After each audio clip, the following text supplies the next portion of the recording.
চার্লসের সূত্রের যদি ভি আর টি সমানুপাতিক হয় তাহলে গ্রাফটা এরকম উঠবে, এইভাবে উঠবে। আমি আগের দিন ব্যাখ্যা দিয়েছিলাম কেন আমরা সূক্ষ্মভাবে ছবিটা আঁকলে মূলবিন্দুগামী করতেছি না। গ্রাফটা মূলবিন্দুগামী ঠিক আছে, কিন্তু মূলবিন্দু থেকে আসবে না, কারণ এই পয়েন্টে হ্যাঁ তুমি বলতে পারো যে কোন একটা গ্যাসের তাপমাত্রা 0 হতে পারে, 0 কেলভিন তো পসিবল, কিন্তু আয়তন তো 0 হতে পারে না, তাই না? এইজন্য গ্রাফটাকে উপর থেকে শুরু করবা এবং এই পুরো গ্রাফটায় আমাদের চাপের মানটা ছিল P1, কনস্ট্যান্ট মান ছিল। যেহেতু তাপমাত্রা বাড়াইলে আয়তন বাড়ে, এই গ্রাফটা আপওয়ার্ড। প্রথম নোট করে রাখো খাতায় যে এই গ্রাফটার ঢাল হচ্ছে পজিটিভ। নোট করে রাখো খাতায় যে ভি বনাম টি লেখচিত্রের ঢালটা হচ্ছে পজিটিভ। কেমন? আচ্ছা, এখন আমি যদি এই গ্রাফটাতেই চিন্তা করি যে চাপের মানটা আমরা একটু চেঞ্জ করব। এবার যে গ্রাফটা আমরা আঁকছি, এখানে একটু খেয়াল করো, এখানে এই গ্রাফটাতে এই লেখচিত্রটাতে P1 এর মানটা কনস্ট্যান্ট ছিল। P1 এর মানটা ফিক্স করে আমি বিভিন্ন টেম্পারেচারে বিভিন্ন আয়তনতে গ্রাফটা প্লট করছি। এখন আমি যখন সেকেন্ড কার্ভটা আঁকতেছি তখন এই কার্ভটার জন্য আবার একটা P নির্ধারণ করে নিছি। অর্থাৎ এটা যদি ধরো 1 অ্যাটমসফিয়ার চাপে হয়, হয়তো এটা আমি 3 অ্যাটমসফিয়ার চাপে করছি। দ্যাট মিন্স চাপটা বাড়াইছি। চাপের মান বৃদ্ধি করে যখন আমি গ্রাফটা আঁকতেছি তখন এই গ্রাফটা ডান দিকে শিফট হচ্ছে। আচ্ছা, একটু বোঝার চেষ্টা করো। এটা হচ্ছে θ1, এটা হচ্ছে θ2, এটা হচ্ছে θ3। তাহলে তুমি দেখতেছো অ্যাঙ্গেলটা হ্রাস পাচ্ছে। আমরা সবাই জানি ঢাল বলতে কি বোঝায়, tan থিটা। tan থিটা যদি ঢাল হয় তাহলে ঢালের মান হ্রাস পাচ্ছে, ঢালটা কমে যাচ্ছে আস্তে আস্তে। সো একটা পয়েন্ট নোট করে রাখো যে আমরা যদি এই গ্রাফটাতে চাপের মান বৃদ্ধি করে বা এভাবে লেখো যে উচ্চ চাপে গ্রাফটা আঁকি, তাহলে ঢালের মানটা হ্রাস পাচ্ছে, ঢালটা কমে যাচ্ছে। আর ঢালটা কমে যাওয়ার মানে হচ্ছে ভি বাই টি এর অনুপাতটা কমে যাচ্ছে, এই মানের অনুপাতটা কমে যাচ্ছে। অর্থাৎ আমরা যেমন আগের দিন বয়লের শুরু দেখছিলাম যে ওখানে তো তাপমাত্রা স্থির ছিল, তো তাপমাত্রা যখন হায়ার করছিলাম গ্রাফগুলোর ঢাল বাড়তেছিল। এটা কিন্তু উল্টা, খেয়াল করে দেখো। চাপের মান যদি আমি P1 থেকে P2 বৃদ্ধি করি তাহলে গ্রাফটা ডান দিকে শিফট হয়। বাংলা ব্যাখ্যা হচ্ছে ঢালের মানটা হ্রাস পাচ্ছে, অর্থাৎ tan থিটার মানটা কমে যাচ্ছে। নোট করে রাখো জিনিসটা। তাহলে P1, P2, P3 এটা আশা করি বোঝা হয়ে গেল। খেয়াল করো, আমি যদি এই পুরো গ্রাফটাকে থাকি P1 চাপে, এই গ্রাফটা কি P1 চাপে, সো আমি তাপমাত্রা চাপের মানটা আরো বাড়াই ওর মতই, তাহলে আমি সেকেন্ড গ্রাফটা পাবো এইখানে, অর্থাৎ এই। ইভেন আমি যদি আরেকটা গ্রাফ আঁকতে চাই সেই মানটা পাবো এইখানে। সেম ব্যাখ্যা হচ্ছে P1 এর চেয়ে P2 বড়, P2 এর চেয়ে P3 বড়। আমরা শিখলাম যে চার্লসের সূত্রে যখন চাপের মানগুলোকে বৃদ্ধি করা হচ্ছে তখন গ্রাফগুলো ধীরে ধীরে নেমে যাচ্ছে নিচের দিকে। সো এই কার্ভটা হচ্ছে এক্স অক্ষের সমান্তরাল লেখচিত্র। এই হচ্ছে প্রাথমিক পর্যায়ে দুইটা কার্ভ চার্লসের সূত্রে। কি সবাই পয়েন্ট দাও খাতায়। 3 নম্বর গ্রাফের নাম হচ্ছে পরম শূন্য তাপমাত্রার লেখচিত্র। এটা আমরা এখন আঁকতে যাচ্ছি। তো এই গ্রাফটার সবচেয়ে বড় গুণটা হচ্ছে, দেখো উনি ওয়াই অক্ষে নিছিল আয়তন, এক্স অক্ষে নিচ্ছে তাপমাত্রা। তাপমাত্রাটা নিচে এটাই বড় কথা না, উনি তাপমাত্রা নিচ্ছে ডিগ্রি সেলসিয়াসে। কেমন?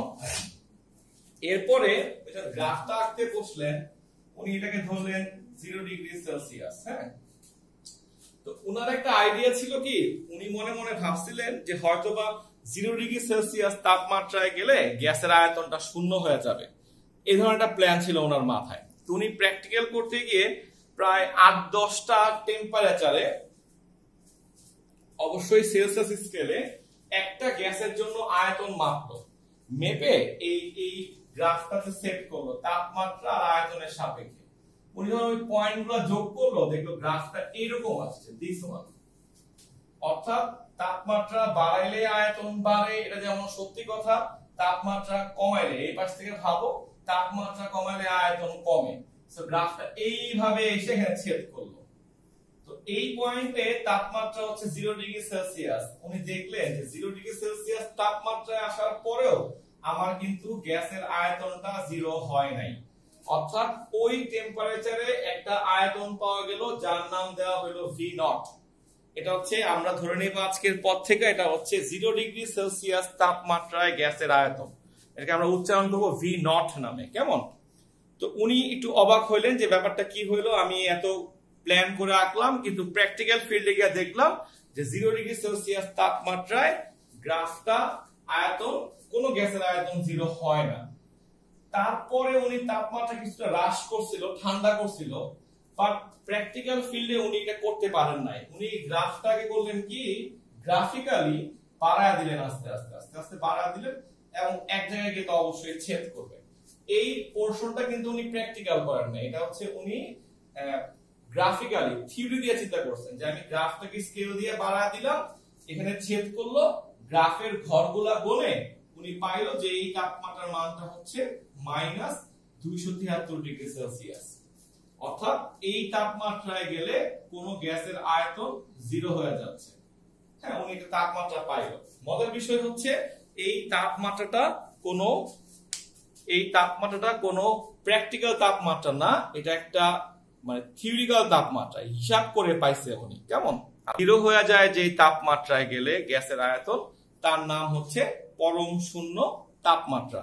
তুমি একটা সংজ্ঞা লেখো ছোট করে যে পরম শূন্য তাপমাত্রার সংজ্ঞাটা কি ছিল। সংজ্ঞাটা হচ্ছে, লেখো স্থির চাপে, এই পয়েন্টটা অবশ্যই কেউ মিস করবে না। হ্যাঁ, স্থির চাপে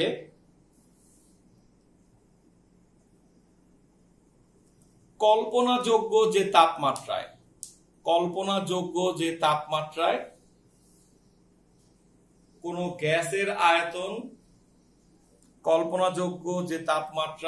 গ্যাসের আয়তন, তাত্ত্বিকভাবে শূন্য হয়ে যায়, তাকে পরম শূন্য তাপমাত্রা বলে। পরম শূন্য তাপমাত্রার বৈশিষ্ট্য, পয়েন্ট নাম্বার 1 লেখো, এটি একটি কাল্পনিক ধারণা মাত্র। 2 লেখো, পয়েন্ট 2 হচ্ছে এটা তাত্ত্বিক ধারণা। তাত্ত্বিক বাংলা শব্দ, ইংলিশে থিওরিক্যাল ধারণা, মানে এটা তাত্ত্বিক ধারণা, এটার কোনো ব্যাখ্যা নাই, কোনো ম্যাথমেটিক্যাল টার্ম নাই, এটা মানুষ থিওরি দিয়ে প্রমাণ করছে যে তাপমাত্রা পৃথিবীতে আছে। পয়েন্ট নাম্বার 3 হচ্ছে পরম শূন্য তাপমাত্রা কমা দিয়ে লেখো, পরম শূন্য তাপমাত্রা গ্যাসের প্রকৃতি, মোল কিংবা চাপ দ্বারা প্রভাবিত হয় না। গ্যাসের প্রকৃতি, মোল কিংবা চাপ দ্বারা প্রভাবিত হয় না। ওটা বুঝো, গ্যাসের প্রকৃতি বলতে ভাইয়া বোঝাচ্ছি, ধরো আমি তোমাকে জিজ্ঞেস করি অবজেক্টিভে, আচ্ছা বলো তো অক্সিজেন গ্যাসের পরম শূন্য তাপমাত্রা -273 ডিগ্রি সেলসিয়াস হলে নাইট্রোজেন গ্যাসের পরম শূন্য তাপমাত্রা কত? তুমি বলবা অ্যান্সার সেম। অর্থাৎ গ্যাসের নাম চেঞ্জ হবে কিন্তু এই তাপমাত্রা চেঞ্জ হবে না। মোল সংখ্যা, গ্যাসের পরিমাণ তুমি চেঞ্জ করবা, গ্যাসের চাপ তুমি চেঞ্জ করবা, কিন্তু সব গ্যাসের জন্য যে কোনো চাপে, যে কোনো পরিমাণে পরম শূন্য তাপমাত্রার মানটা হবে -273 ডিগ্রি সেলসিয়াস। 4 নম্বর সংখ্যাটা হচ্ছে,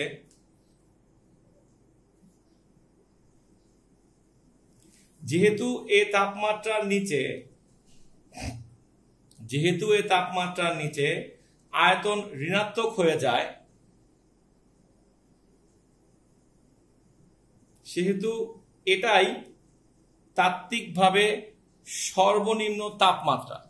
5 নম্বর পয়েন্টটা হচ্ছে, এই তাপমাত্রায় কোনো পদার্থই আর গ্যাসীয় অবস্থায় থাকে না।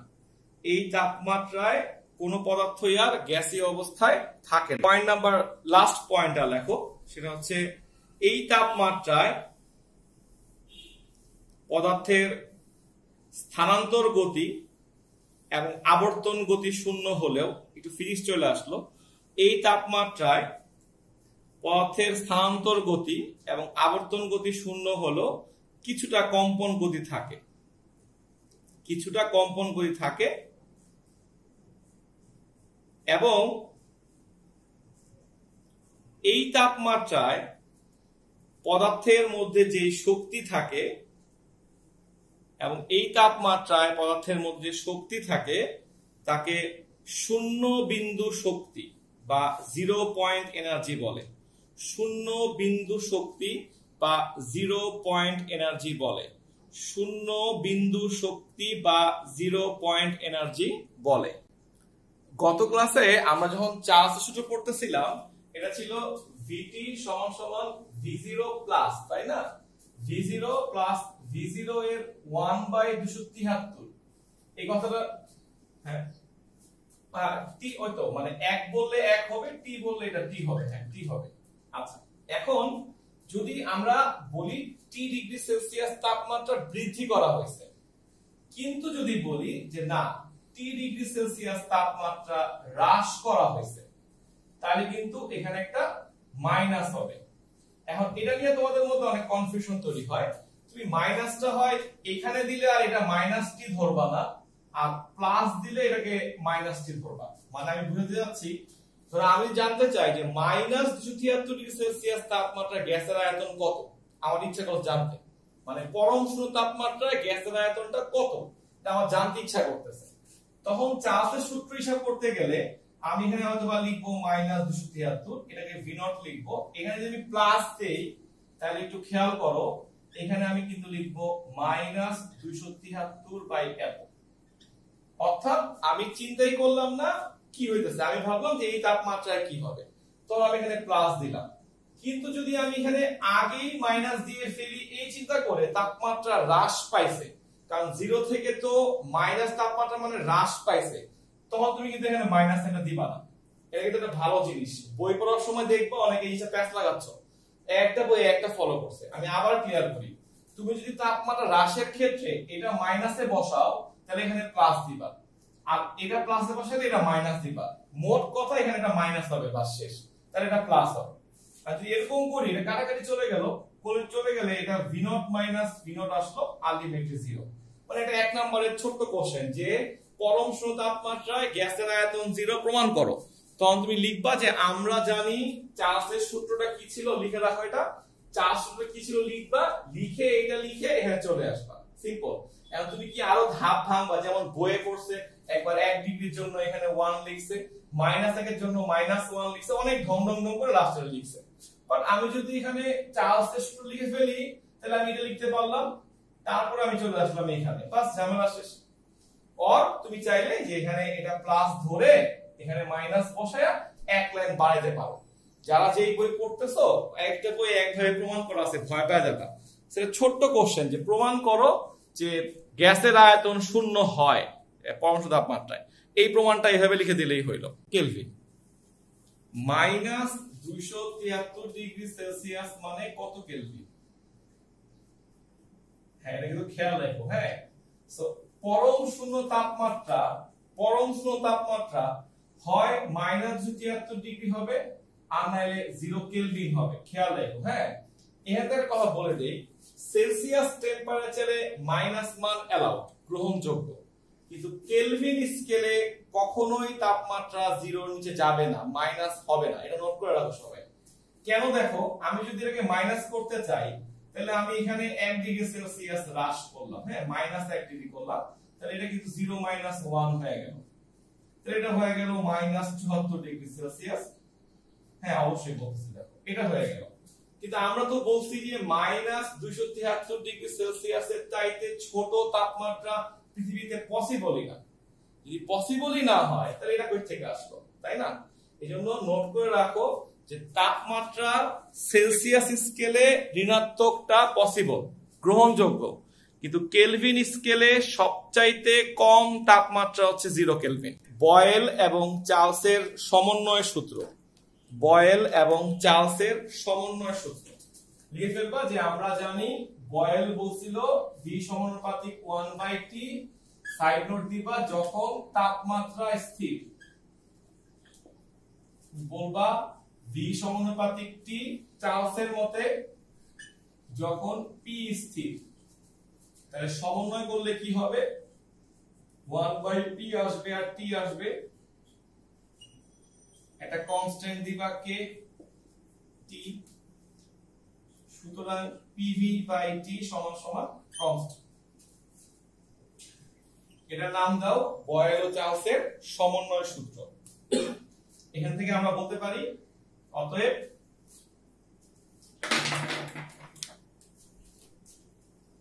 P1 V1 by T1 সমান P2 V2 by T2।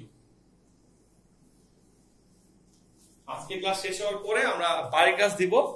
এটা হবে সেট 1 ও 2 লিখে নিই না, এটা হবে সেট 1 এর বাড়ির কাজ হবে এটা, কেমন? অর্থাৎ বয়েল, চার্লস এবং অ্যাভোগাড্রোর সমন্বয় সূত্র দিয়ে আমরা আমাদের সেট 1টা সলভ করব। বয়েল, চার্লস ও অ্যাভোগাড্রোর সমন্বয় সূত্র। বয়েল, চার্লস ও অ্যাভোগাড্রোর সমন্বয় সূত্র। গ্যাসের থার্ড ল এর নাম হচ্ছে অ্যাভোগাড্রোর সূত্র। সো অ্যাভোগাড্রো কি বলছিলেন? অ্যাভোগাড্রো বলছিলেন, লিখে রাখতে পারো, যে স্থির তাপমাত্রা ও চাপে, অর্থাৎ টিটাও স্থির এবং পিটাও স্থির, স্থির তাপমাত্রা ও চাপে গ্যাসের আয়তন পদার্থের অণুর সংখ্যার সমানুপাতিক। অর্থাৎ তাপমাত্রা এবং চাপকে যদি আমরা ফিক্সড করে অণুর পরিমাণ বাড়াই, তাতেও গ্যাসের আয়তনটা বৃদ্ধি পাবে। সো বয়েল, চার্লস এবং অ্যাভোগাড্রোর সমন্বয় সূত্র লিখতে গেলে এখানে একটা n চলে আসবে। এটা বয়েল, এটা চার্লস, এটা হচ্ছে তোমার n দিয়ে এখানে বোঝানো হয়েছে অণুর সংখ্যা। বা আমরা v সমান সমান লিখব, এখানে একটা k আসবে 1/p t। সুতরাং আমরা লিখব pv সমান সমান nkt। যেহেতু আমরা এই সূত্রে কনস্ট্যান্ট পদটাকে রেখে দিতে চাচ্ছি, সো আমরা এই চ্যাপ্টারটায় আমরা k এর জায়গায় আজকে থেকে লিখব r। তোমরা এটা ফিজিক্সে অনেকেই পড়ছো, pv সমান সমান nRT, কিছুই না, জাস্ট k এর জায়গায় আমরা r দিয়ে লিখব। এবং আর এর নামটা নোট করে রাখো, ওর নাম হচ্ছে মোলার গ্যাস ধ্রুবক। মোলার গ্যাস ধ্রুবক, দ্যাটস ইট। সেটাকে ফেলো, মোলার গ্যাস ধ্রুবক। আর এর সংজ্ঞা, 1 মোল কোন আদর্শ গ্যাসের তাপমাত্রা, 1 মোল কোন আদর্শ গ্যাসের তাপমাত্রা, 1 মোল কোন আদর্শ গ্যাসের তাপমাত্রা 1 কেলভিন বৃদ্ধির জন্য, 1 কেলভিন বৃদ্ধির জন্য, 1 কেলভিন বৃদ্ধির জন্য সম্প্রসারিত কাজের মানকেই বলা হয় সম্প্রসারিত বা সম্প্রসারণজনিত কাজের মানকে বলা হয় মোলার গ্যাস ধ্রুবক। সো আমরা এখন আর এর মানগুলা বের করা শিখবো আজকের ক্লাসে, এটা আমাদের শেষ কাজ। সেখানে আমরা দেখব যে 1 নাম্বার নিয়মটা হচ্ছে লিটার বায়ুচাপ এককে আমরা আর এর মানটা নির্ণয় করা শিখতেছি। তো পিভি সমান সমান nRT, তাহলে আর সমান সমান পিভি বাই এনটি। তো তুমি বলো, আমরা যেহেতু ধরে নিচ্ছি আমাদের কিছু বল না থাকলে সবকিছু আমরা এসটিপি তে করব, সো আমাদের চাপের মানটা হবে 1 অ্যাটমসফিয়ার, চাপের মান, তাপমাত্রা হবে 0 ডিগ্রি সেলসিয়াস, তার মানে 273 কেলভিন। তোমরা জানো যে মোলার মানে এই এসটিপি তে কোন গ্যাসের মোলার আয়তন হচ্ছে 22.4 লিটার, আর আমরা সব সময় ধরে নিব n হচ্ছে 1 মোল, মানে আমরা আর এর মানটা 1 মোলের জন্য বের করতেছি। তুমি যদি ক্যালকুলেটরে এই মানগুলো বসাও, p এর মান, v এর মান, n এর মান, t এর মান, মানটা আসবে 0.0821। একক দিয়ে খেয়াল করো, v এর এককটা হচ্ছে লিটার, p টা হচ্ছে অ্যাটমসফিয়ার, নিচে হচ্ছে মোল কেলভিন। তাহলে একক লিখবো লিটার অ্যাটমসফিয়ার পার মোল পার কেলভিন। এটা হচ্ছে আমার আর এর প্রথম মান, নোট করে ফেলো, লিটার অ্যাটমসফিয়ার পার মোল পার কেলভিন। এখন আর এর মান নির্ণয় করব, সেক্ষেত্রে কি কাজ করা যায়, আমরা এখানে p এর মান বসাবো। সবাই জানি p হচ্ছে 1 অ্যাটমসফিয়ার, তাই না? তার মানে হচ্ছে 101325 প্যাসকেল। কারণ অ্যাটমসফিয়ার তো কোনো এসআই একক না, তাই আমি বসাইলাম 101.325, আমি এখানে লিখলাম প্যাসকেল। হ্যাঁ, তারপরে ভি এর মান হচ্ছে আমরা জানি এসটিপি তে 22.4 লিটার। তো মজার বিষয় হচ্ছে এসআই পদ্ধতিতে তো আয়তনের একক লিটার না, হয়ে যাবে মিটার কিউব। তোমার মনে আছে আমি লাস্ট কথা চার্ট করে দিয়েছিলাম 10⁻³ মিটার কিউব। লিটারকে 10⁻³ দিয়ে গুণ করলে মিটার কিউব হয়। তাহলে আমি এখানে মান বসাইলাম 22.4 10⁻³ এটা হচ্ছে মিটার কিউব। আর অন্যান্য ক্ষেত্রে আমি আয়তন এটা বসাবো 1 মোল, আর তাপমাত্রা তো অবশ্যই 273 কেলভিন। তুমি যদি কাজ করো এটার মান আসবে 8.31, এটার মান আসবে 8.31। প্যাসকেলকে ভেঙে লেখা যায় নিউটন পার মিটার স্কয়ার।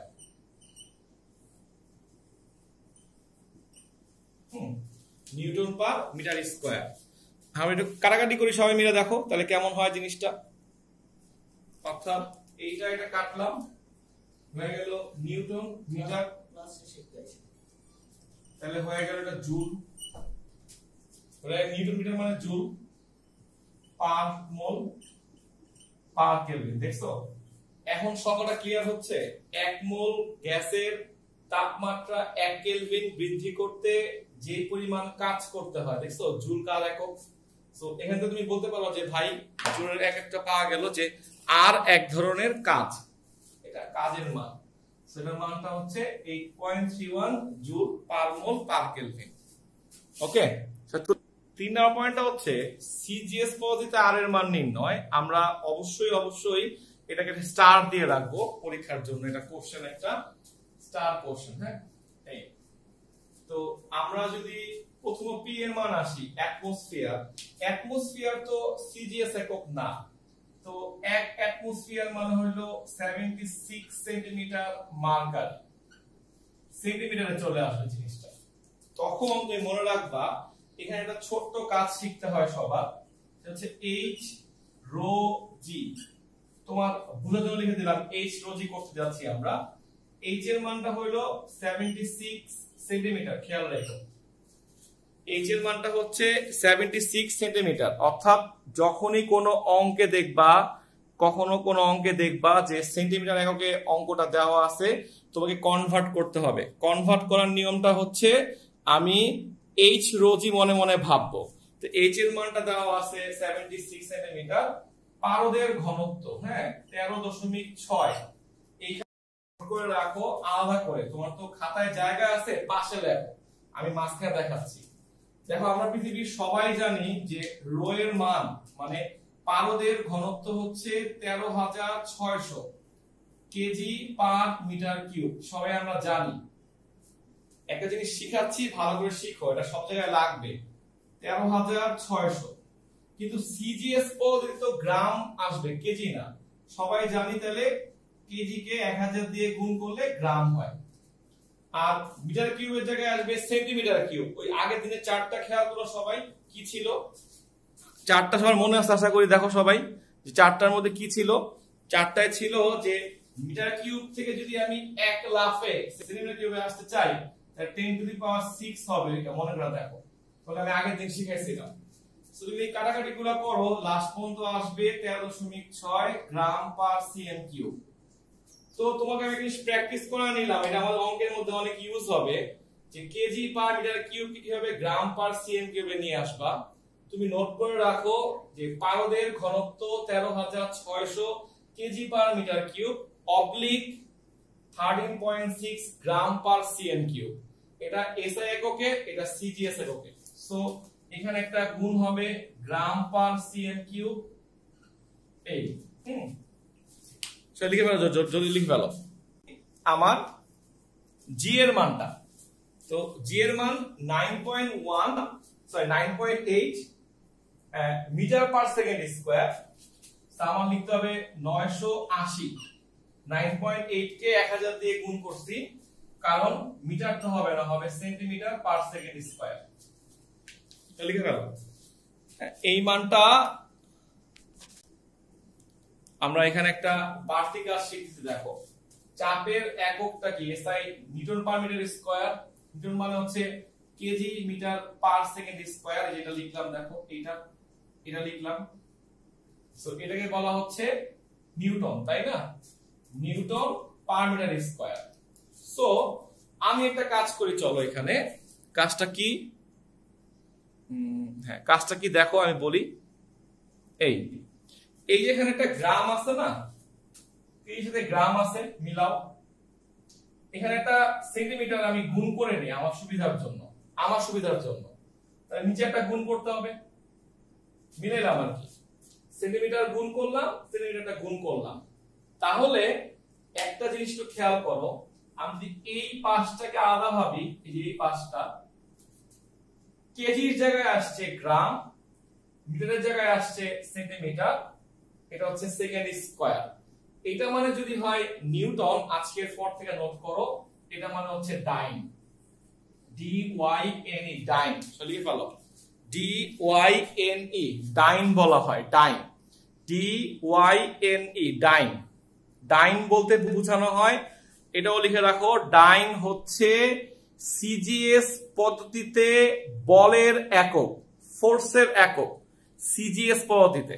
আমরা চাপের মান পাইলাম 10129228 ডাইন পার সেন্টিমিটার স্কয়ার, অর্থাৎ ওটা ছিল dyne per centimetre square, centimetre cube, mole, kelvin. হ্যাঁ, যদি এটাই হয় এর মান আসবে 8.31 10 to the power 7।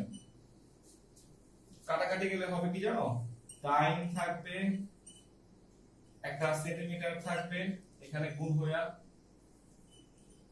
Per mole per kelvin. এটাকে আজকে থেকে আমরা লিখব 8.31 10 টু দি পাওয়ার 7। এইটাকে বলা হয় আর্ক, ই আর জি, আর্ক। নোট করে ফেলো সবাই, আর্ক, ই আর জি, আর্ক।